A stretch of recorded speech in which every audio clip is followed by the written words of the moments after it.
you've gained the experience to become a coach. What is that like, being a podcast coach? Yeah, it's super, super weird. It's like a very weird thing when I tell people, like, yeah, I coach podcasters. Yeah. What do you help them start it? Or so, yeah, it's a very valid question. It's interesting because I never wanted to be. I never thought I was going to be. It was never part of the plan. It just kind of happened. It all happened like when we were a couple of years into the podcast and we hadn't made any money yet. We were broke, very, very, very broke.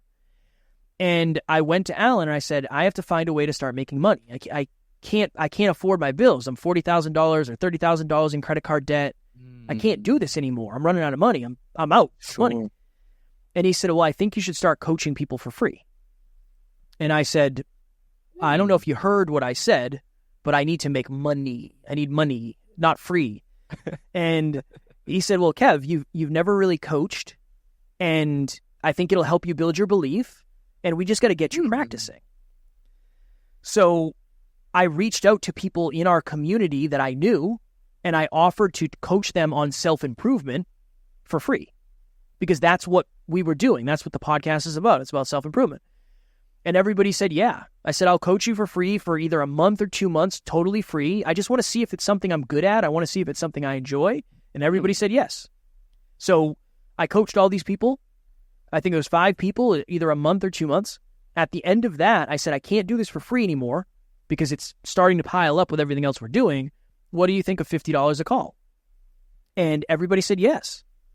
So I was essentially making $250 a week at that point, which was life-changing money for me because I had $0. I was so far in debt. So I kept coaching people and I got more clients, and that became kind of one of the early ways that we monetized.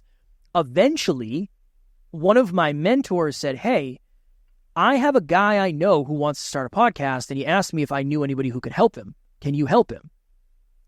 And I was like, I guess. I mean, I started ours and I've answered questions for people. Yeah, let me see.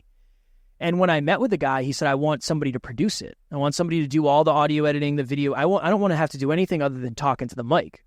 And I was like, yeah, I mean, we could do that for sure. It's what we're doing for us. And then that became the very beginning of the coaching and the production company. And now it's essentially, it's just like anything else. I'll meet with someone and I'll say, what are your goals as a podcaster? What are you trying to accomplish? They'll tell me.